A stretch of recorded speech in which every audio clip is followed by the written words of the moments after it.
getting bigger. And the thing is, when you get the bed head, it goes both ways. So I have this like sort of Beethoven-like faux hawk thing going on. Yep, that's what he looked like this morning. Yep, it's ridiculous.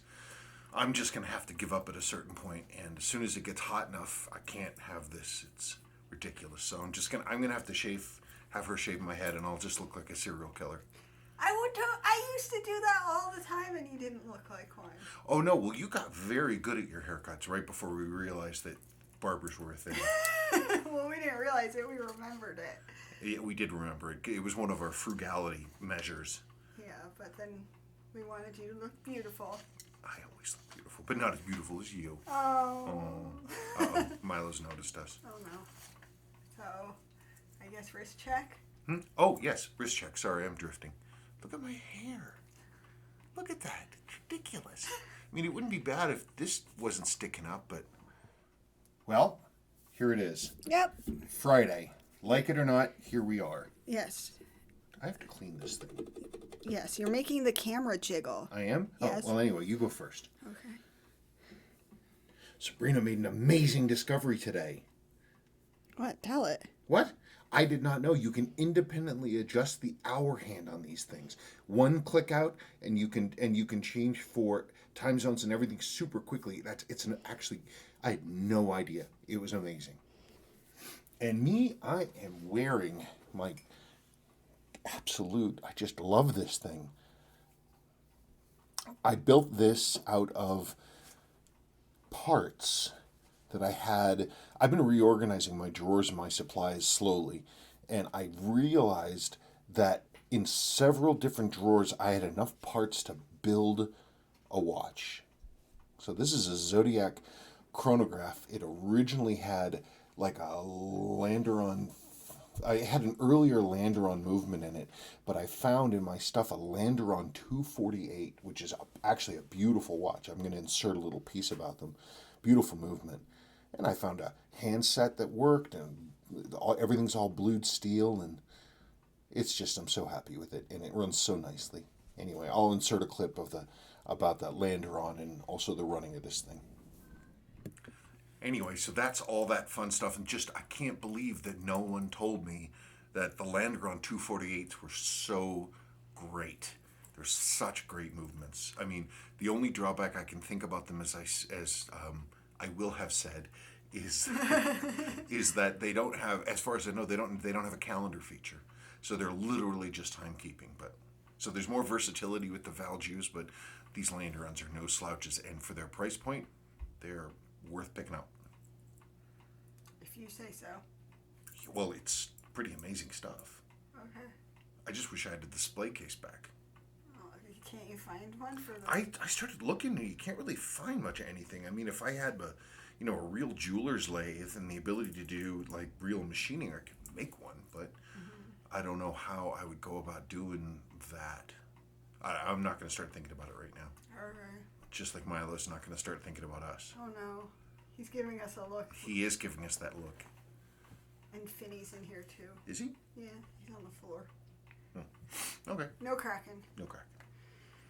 Okay, from Tim Holton. Spencer, if it doesn't slow your progress on the MG down, the only thing I like better than your watch videos is watching car restoration videos.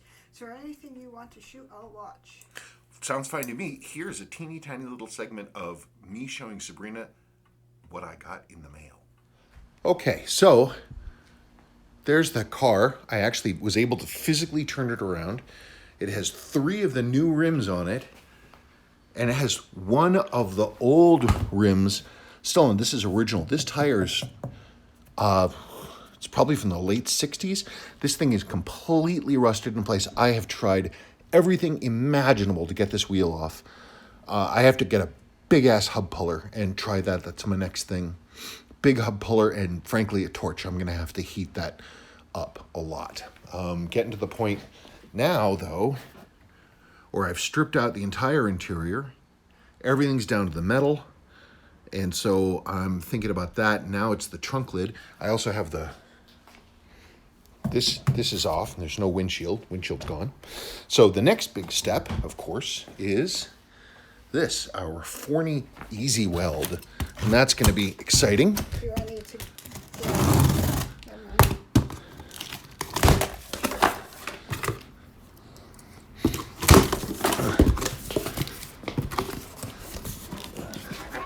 I don't know. Here, give me that thing again, please. Thank you. Do you want me to get it out? Nah, it's okay. I'm not really going to pull it out. I'm just going to... because I don't know what it comes with.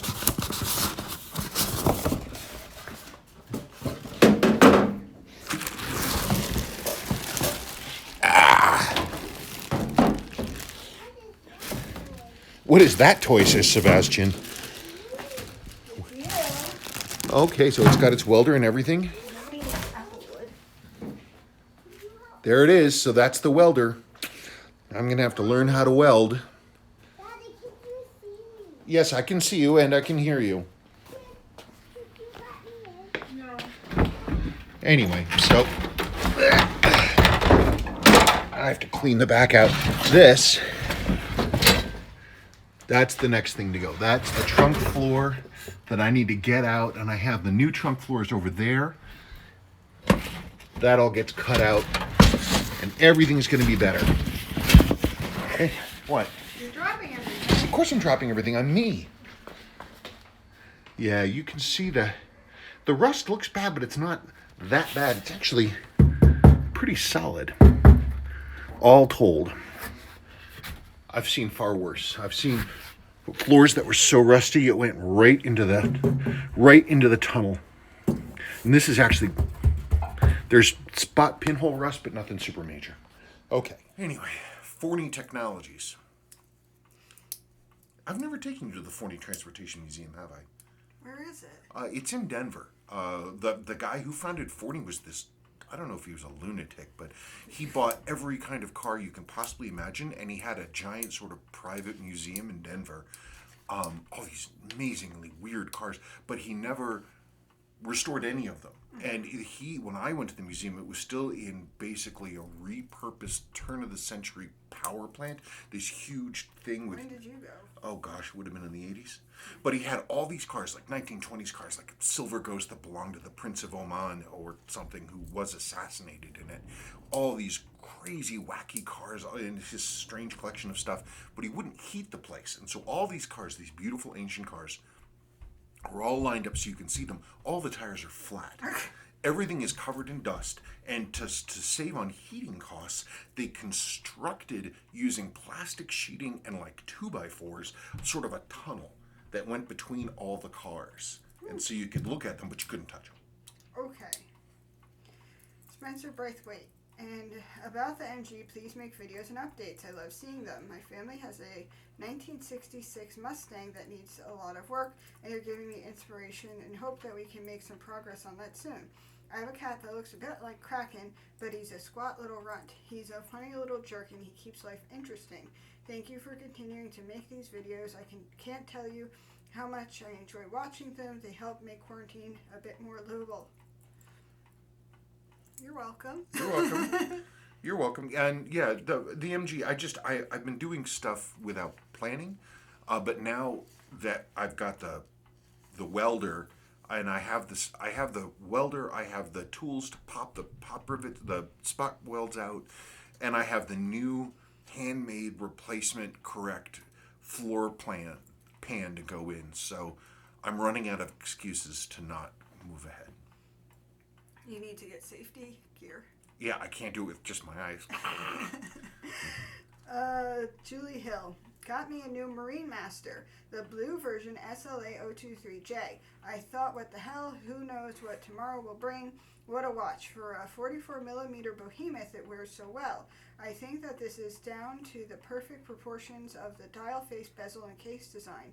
Some have said it wears like a chunky SKX, and I agree with that. But the blue ceramic bezel and the sunburst dial play so well in the light.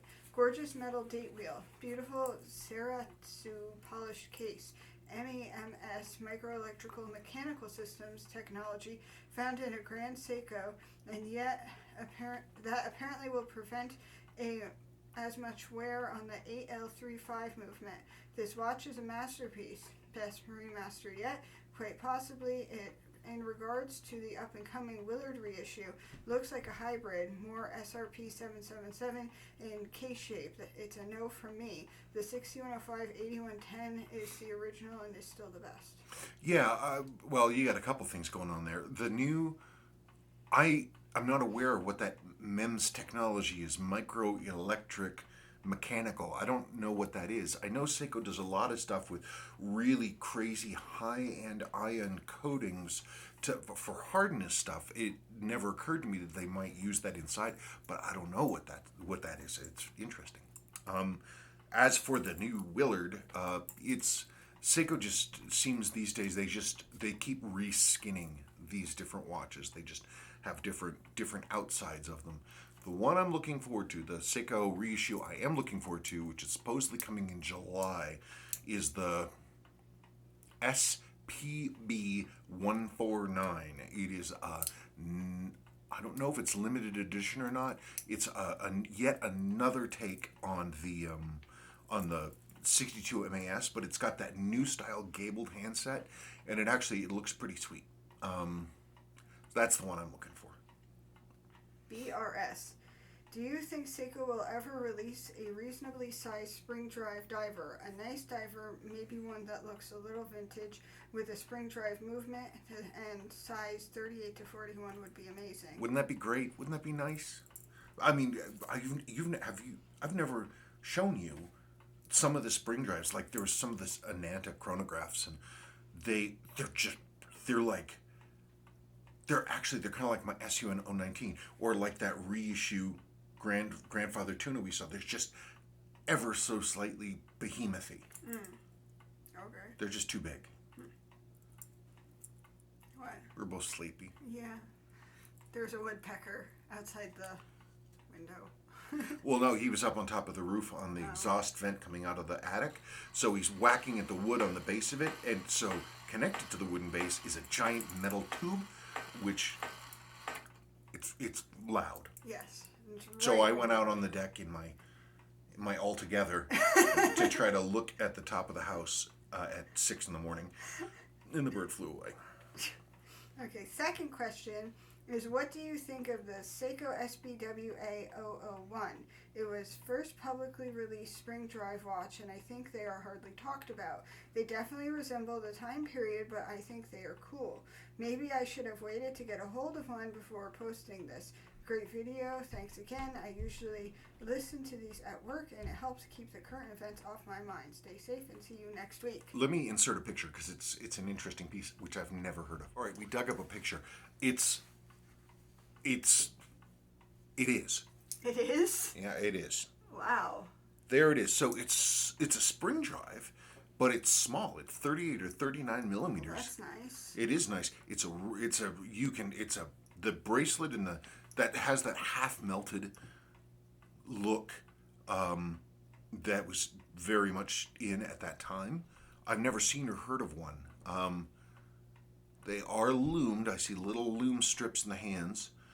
I don't know. It's interesting. Why don't they make smaller ones? I mean, geez, if it's such great technology, they should make it available everywhere. But all I know is that Seiko now is trying to come up with their own coaxial movement. So maybe that's taking precedence. No idea. No. From Joseph Stewart. And if you need to take a break, we can take a break. I made sure to eat a snack before. Oh, no snack time. Sorry. It's okay. I just want you to be okay. I'm okay. Hi, Spencer and Sabrina. I've been watching your channel for the last few months now, and it has quickly become my favorite channel to watch. Thank you. Seriously. I have a Seiko 6139 8020 that I've had for around a decade that was literally a garage sale find. My sister picked it up for me for $5. It was all original until I had it serviced by a watchmaker who I was told was professional, but was clearly not. He lost all of the original hands, Jesus, so he said, and he replaced them with a set of some of the worst aftermarket hands I've ever seen. It breaks my heart as this is a true vintage find, and has hands that are so out of place on the dial. A true crime in the world of vintage Seiko. My question to you is, how easy is it to get NOS hands for one of these bad boys? It'll need a good overhaul as well. Interesting that he took all the hands. Why would he take Why would somebody need all the hands of a particular watch? That strikes me as being kind of funky. The watch in question that he is discussing is one of these. Whoops. I think the only thing that's separating these from huge global fandom is a proper nickname. I don't know what nickname that is, but he's asking about one of these. And they're cool because they have the integrated bracelet is meant to look like the spokes of like a rally car racing wheel. The hands on these are not particularly unique. NOS, that doesn't exist anywhere. I mean, maybe you can find them. They're the short white baton hands with a regular orange long sweep. The minute counter hand is unusual. It's a wedge shape, not the teardrop shape, but they're cool. I keep meaning to do one. I keep meaning to restore one. I've had one, a very special one, for a long time. I have one of the Australian market versions with the Stellux bracelet. It's such a cool watch. I may have some of the hands for it. That little orange subdial hand, I don't know that I do. It's something like this. In that case, it's almost worth it to maybe find and buy another one because they're not particularly expensive, which blows my mind. But we just got to find out what celebrity wore one of these. I don't know that anyone did, but you never know. Tom N. Beautiful imagery on the Rolex gear train, Spencer. Can that behavior be extrapolated to other Swiss movements like the ETA 2824 or 7750? Interestingly, these essential difference, i.e. maintain it and it will run forever versus trouble-free operation during a finite lifespan, is similar to Japanese versus German cars. Wondering if that's a coincidence or more general competing design philosophies. No slight meant here. I drove German cars for years and now drive an Acura wagon and a Honda S2000. Love them all. I don't know. I often say that, and I'm not saying I'm right or wrong, but this is just my own mental thing, that Rolex tech is very old school. It's like high-end pre-war pocket watch technology. It's old school stuff. And maybe some of it comes from that. That particular thing where you have this sort of almost flywheel component to the gear train, well, it will just keep running and slow down. I mean, that it certainly could have a component in how the watches run and keep accuracy, because you're going to have this momentum continuing to roll. As for Seiko, I don't know. I just, everything I see in their stuff is that they put a lot of care and work and things, but they made specific conscious decisions that if they'd made different decisions would have vastly prolonged the first use of those watches, the first owner use of those watches, and they decided not to do that. Lower mainspring arbor jewels and stuff like that. I don't know why, but their philosophy seems to have always been that it's not a forever watch, it's a forever for now watch. Whereas Rolex, they have a whole lot invested in their brand and their identity, and that involves, you are wearing a Rolex that belonged to your father, that belonged to his father, and it's a family heirloom. Seiko's not like that. Okay. From Dan L56. Hi, Spencer and Sabrina. Glad to see you all are staying safe and well. I have a mechanical question for Spencer. More than once I have heard someone say, usually in reference to Swiss movements, that letting a vertical clutch chronograph run does not cause any undue wear on the movement. Could you please explain the difference in chronograph clutches? And is this ability to run without undue wear just another old wives' tale that has been repeated for so long it's thought of as a quote-unquote fact? P.S. Love the black cat pin Sabrina was wearing. Thank you. Okay, well, let me take a break. I can babble on about those clutch thingies, and might as well just show you. Okay, I will do my best to make this straightforward. Okay, vertical clutch. So, where are my tweezers? Where did I put them? Oh, they're somewhere. Well, these are the wrong ones. I'll use them anyway. Okay. This is a Landeron movement, Landeron chronograph. The way that these work is you push you have two buttons. You have the stop button and the start button. You can see the stems right here. So actually, let me turn this like that so we have the right things going on. Okay. So if you want to, right now, this is the center. That big brass wheel is the center. That is the wheel and pinion that this chronograph hand sit on. So you push the engage button and it starts to go. So what happens when you push that engage button is you drop this lever right here. You can see that this is running off the train. Comes off this pinion running off the train, and it pulls power to this intermediate wheel. And then when you gingerly, come on,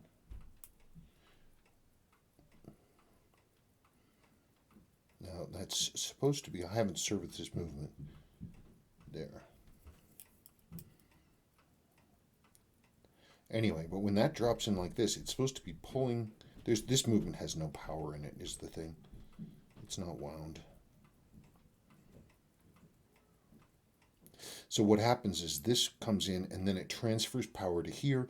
It's just gears intermeshing. That's all it is. There's nothing funky. Now that's a 6139 movement. You can't see the vertical clutch, but it's in there. And the way that this thing transfers power,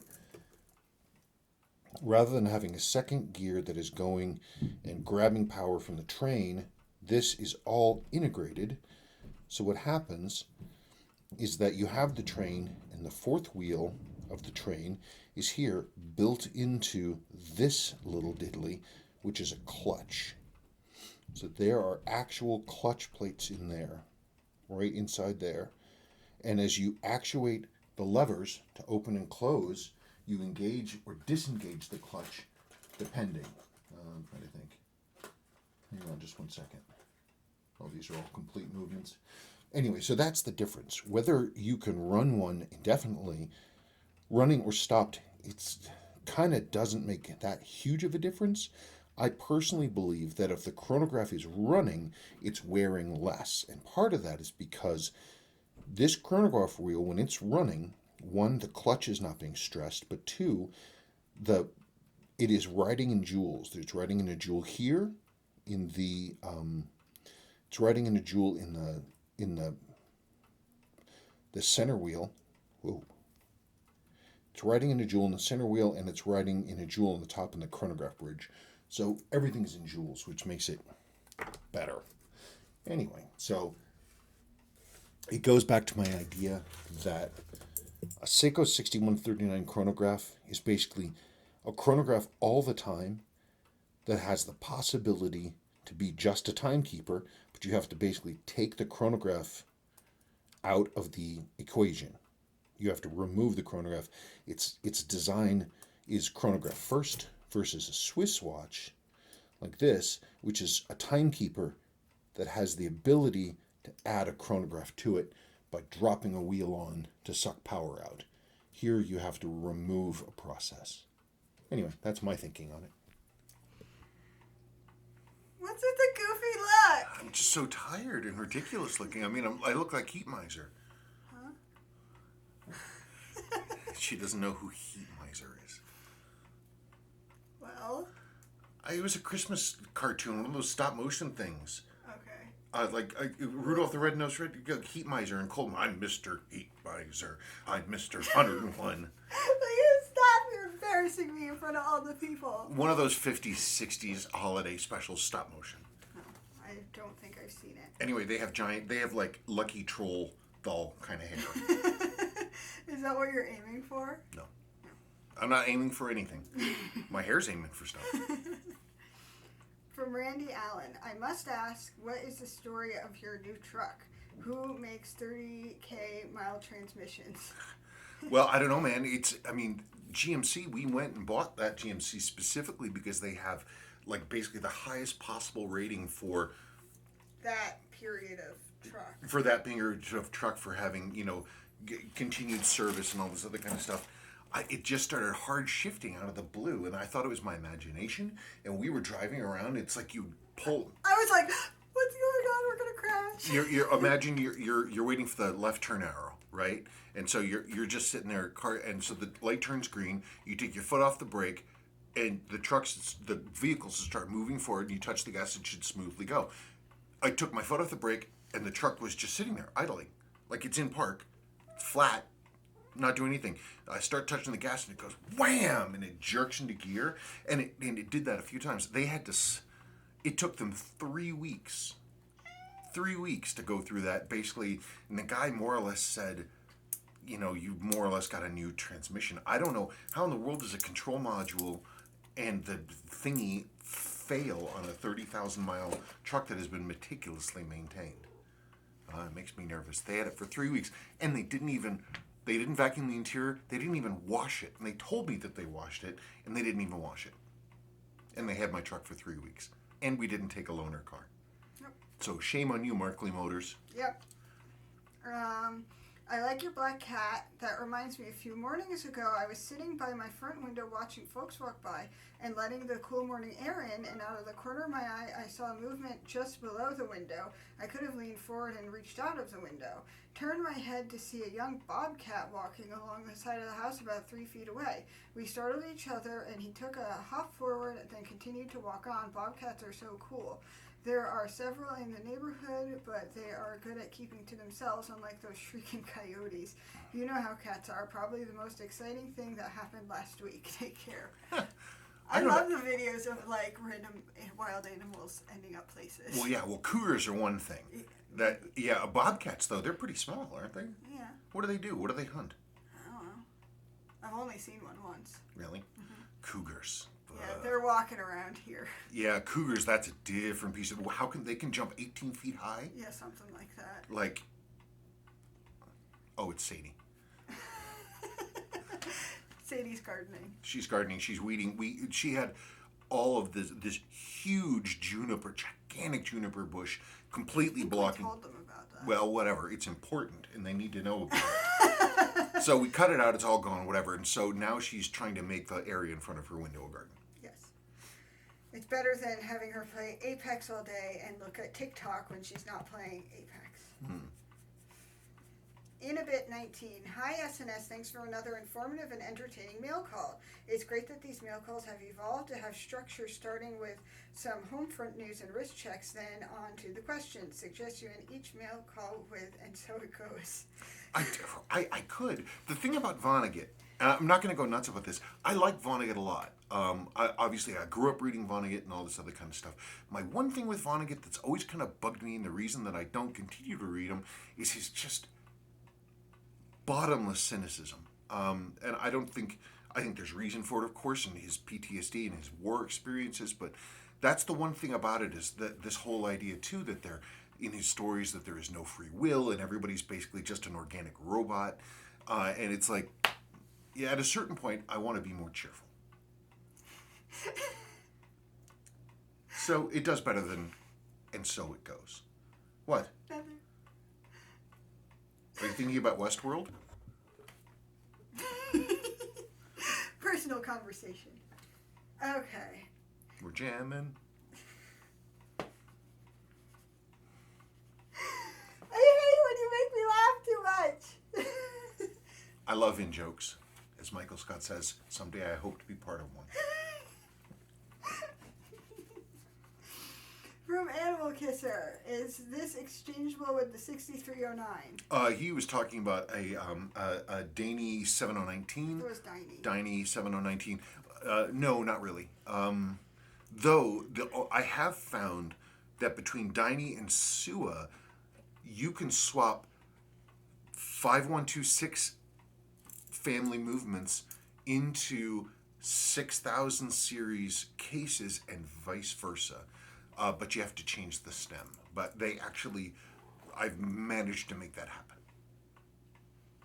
Okay. My special custom, my Seiko Rally 5er is that. It's a 6000 series movement and a 5000 series case. Oh, okay. From Sunset. Hello, Spencer and Sabrina. I have another great video suggestion. Is there any way you can make a step-by-step video on how to replace an 7S26 movement with a NH36? I recall a few years back you made a video on a black bezel SKX where you installed the NH36 that you ended up selling. It would be a great tutorial by the best Seiko watchsmith on this side of the globe. Stay safe. I'm not the best Seiko watchsmith on this side of the town, I'm sure. We never went to meet the other watchsmith guy. You didn't want to. Which other watchman? The one across from the barber. Oh, I forgot about him. But then, no, the reason we didn't go is because then this whole coronavirus thing came up. Oh, yeah.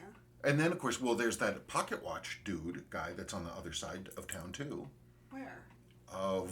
Vortic Watches. He's the guy that takes pocket watch movements and makes them into wristwatches. Oh, I remember. Yeah, they wanted to meet you too. Yeah, well, he wanted me to come work for them, and I'm like, what?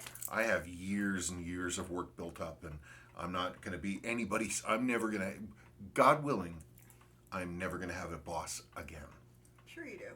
Well, I mean, you. Him. Milo. There was another part of that question I was going to. Oh. I could make a video about putting an NH36 into a 7S earlier style thing, but it's pathetically simple. You go on eBay, you get an SKX style crown that is threaded so you can replace the stem. Then you order an NH36 or whatever movement from Star Time or something like that. Order that.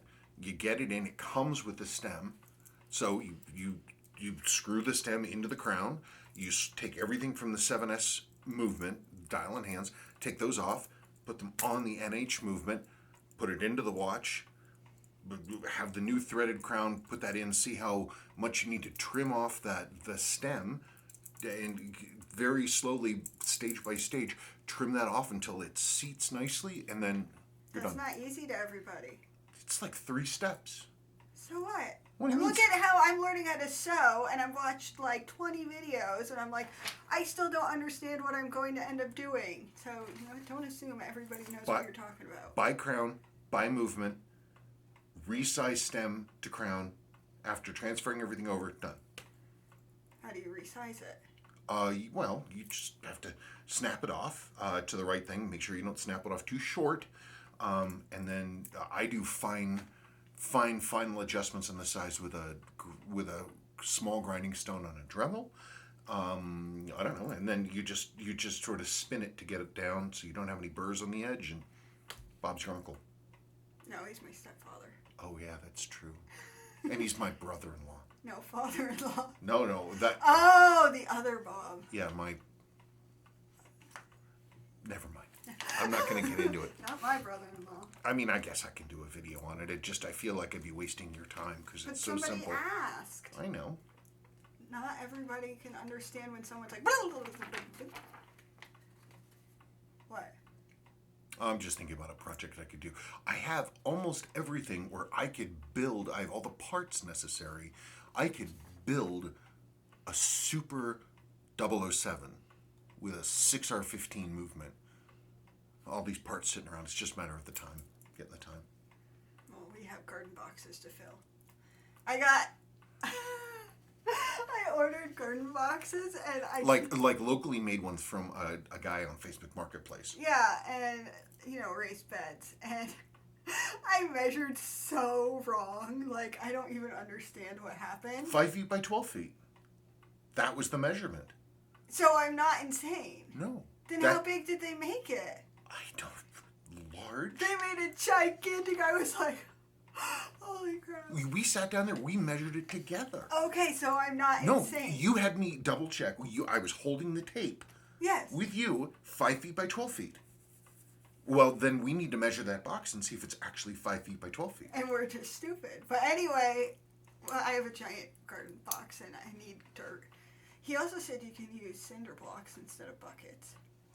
Yeah, I don't know. The thing I It's like. cheaper.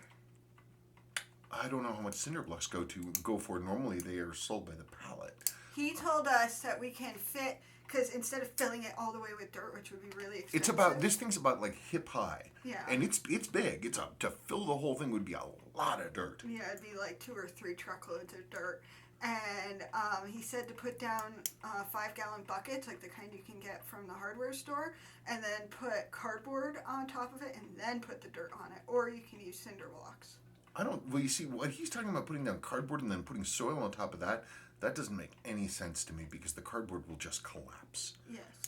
So then what's the point of the bucket? I think what he was saying is that the buckets themselves, you fill those with dirt, you plant stuff in those, and then you have cardboard around everything so that it has a sort of a barrier to the things down below. And so the plants are growing in the buckets. So if you want to change a plant or do whatever, you can just pull the bucket out and the whole plant comes But to. that's not what I want. I don't know. Maybe I misunderstood him. What do I know? You didn't hear him. I'm telling you what he said. Okay. Well, I don't know. Time to get 3 truckloads of dirt. I don't know. I don't want my truck's transmission to go out again. Warranty. We better not drive the truck anymore. And never again. From Foreman Colossus. Power Reserve, I like them because I wind and never reach the end of winding.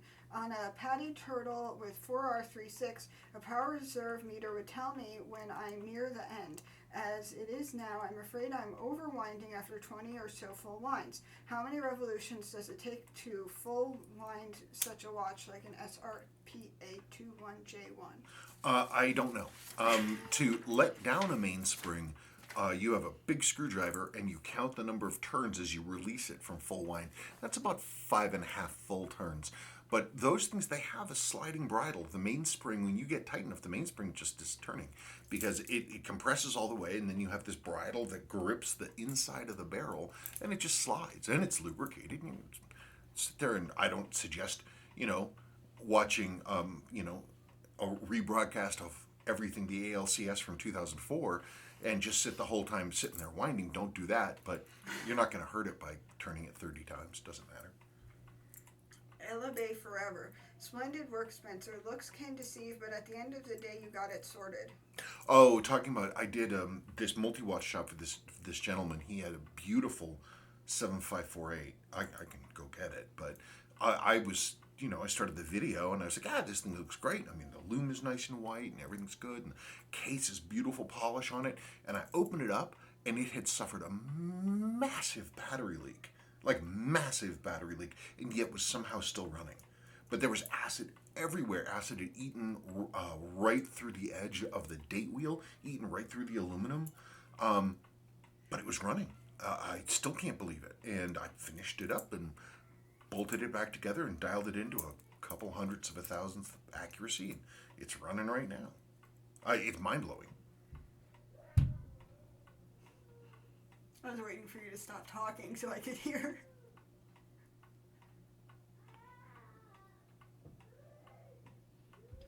That's his somebody took my toy Yes. crying. From John Boy of Alaska. Oh, now I see what the trouble is when fixing a quartz movement. Thanks for the cleaning advice for the stepper motor. Yeah, a long time ago, very long time ago, I was working on a 7A chronograph.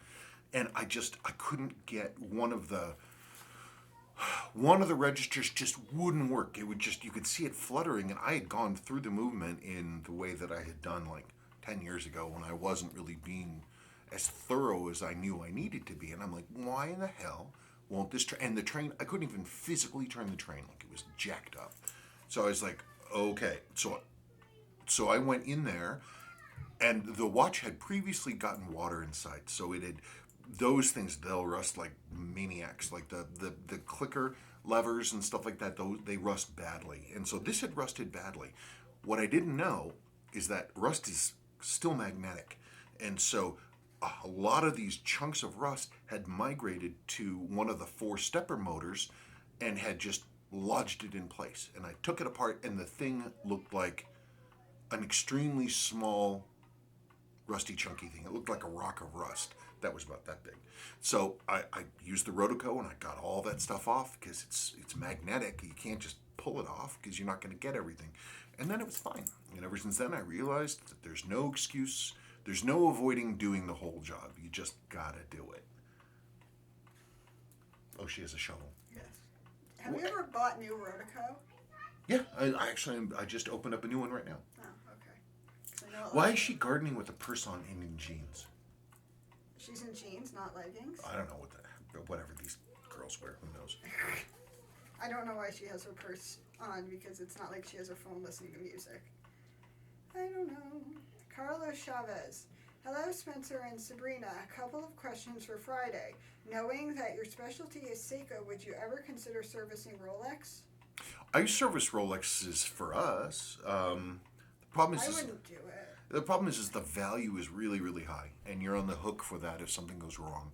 But also, I'm not certified by Rolex, and they wouldn't sell me anything. So if I needed a part that I couldn't find, I wouldn't be able to. I'd have to be on the secondhand market on eBay looking for parts.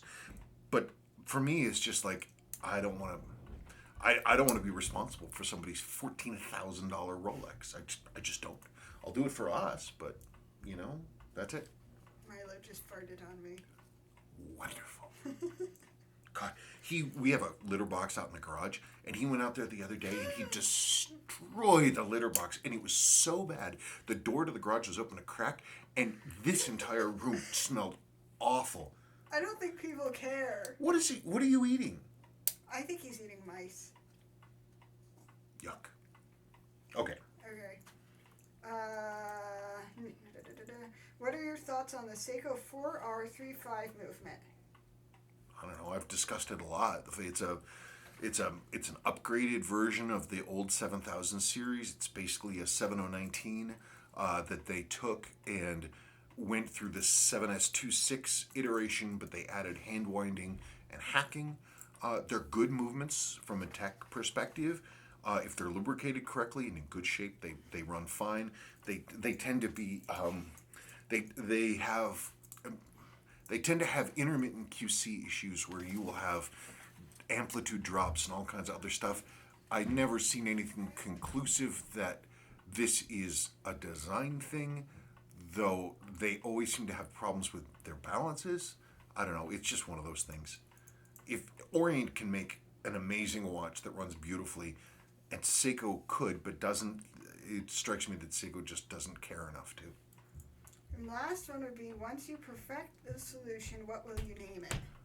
Oh, the Lume whitening solution. I was calling it Revitaloom, but somebody else was calling it Lume Restore.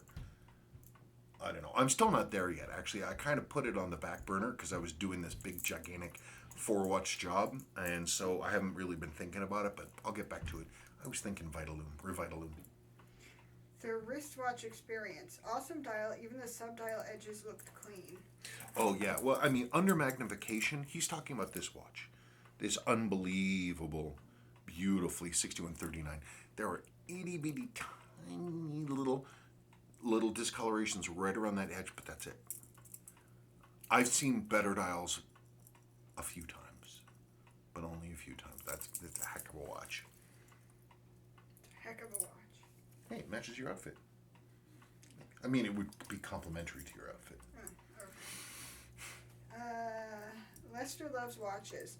Love the satisfaction when it hits 250. Presumably, the 240 to 260 was you regulating rather than it getting there by itself. No, I don't know why you'd say that, but no. The thing is as it runs in, you're gonna see those jumps where, especially because the way that I lubricate the pallet fork is you lubricate the stones of the pallet fork, but not the actual, not the escape wheel, because you've got to be careful to not use too much lubrication, because there's few things that are more deleterious to the happy running of a watch than too much lubrication.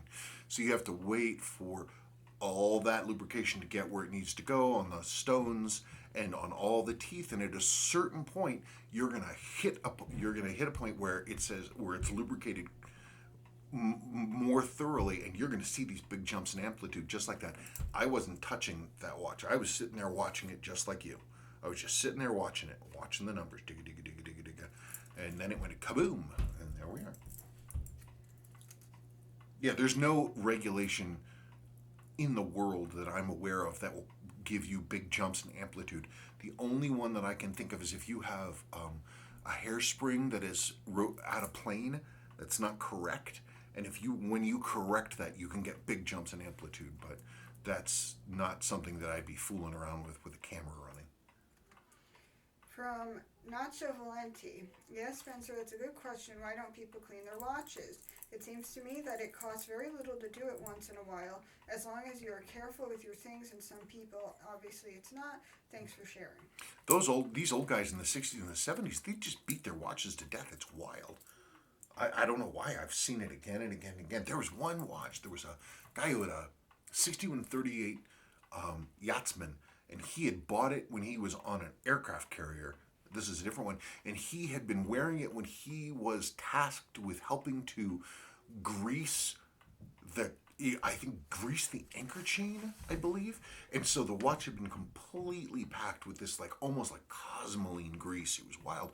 And that was in the early 1970s. And he wore the watch continually for decades with the watch packed with grease externally. It took me most of a day to get the original bracelet on that watch clean. It was unreal. Who would wear a grease-covered watch for 25 or 30 years? This gentleman did. I did get it clean, though. Children are arguing. Oh my God. Oh, wow. Straight. Yep. Look. Anyway, Michael McAteer. Hi, Spencer. I have 5 Seikos, including the 6139 6005, but it is the one you said about not buying, as has the dial with the wrong recessed minute indented part. Yes, bought from a seller in England a couple of years ago.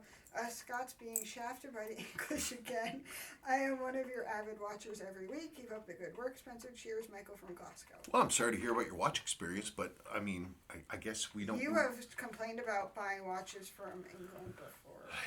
I have, but it's not like the English necessarily. It's sellers that happen to live there. Right. It's unscrupulous individuals who are selling from there. It's unfortunate, but one of my recommendations is to, as much as possible, to buy from areas where there were a lot of Seikos sent in the first place, where people didn't necessarily beat them to death, and that, so far from observation, appears to be Australia and the United States, Canada to a lesser degree, but definitely United States. We had a ton of them here because they got sold through the military shop, the PX system, and so service personnel had lots and lots of access to Seikos, and so there's going to be a ton of them here still sitting in sock drawers. So anyway, I can't speak for the English treatment of the Scots. Of course, it doesn't help that I'm descended from the hammer of the Scots. I probably shouldn't have told you that. He's ridiculous with getting back in his ancestors, and he just ignore him. Well, no, somebody like 5 or 6 generations ago did a really thorough job of documenting family connections backwards, back when a lot of those connections were still known. So it doesn't mean anything. Everybody's related to everybody. Yeah, but you found out that you're randomly related to his friend's wife. Yeah, that's the crazy thing. But again, 5 or 6 generations back, there was this family group that documented all this stuff, and so from there backwards, you have all these connections, easy to follow. But this documentation was so important. I discovered randomly that the wife of somebody I've known since basically almost birth, a good friend of mine, Scott, I went to school with him all over the place. His wife, who he met after college, is actually a distant cousin of mine because she has this same documentation. And her people are from Iowa. Everybody's related to all these people. But anyway, we are both descended from Edward I, Longshanks, Hammer of the Scots. Who cares? I'm also descended from a bunch of Lithuanian potato farmers. I don't know what beef the Scots have with them. Hopefully nothing. Okay, from Strap on 10. Hello, great job. You really got me into the Seiko world. I am still searching my way in the various Seiko models and movements. Since you are talking about books, would you recommend any dedicated to Seiko? The one you mentioned must be very hard to find, I'm sure. Thanks. I don't know any books related to Seiko. I've never read a single book related to Seiko. I'm sure there's some that exist. If anybody else can recommend a good book for this gentleman, please put it in the comments because I have no idea. I guess she's done. Guess so. Hope she doesn't trip and stab herself with a rake. No.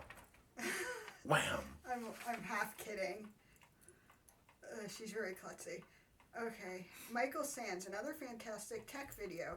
Every time I see you, or anyone else for that matter, work on one of these 7548s, it makes me want to buy one or two. They are just fantastic, fantastic movements. As I always say, all the 754, because Seiko started from the top. They built that watch for the 7549s, for the top of the top, the professional divers. They were not fooling around when they made that movement, and they propagated that movement all the way down to the cheapest watches you can imagine.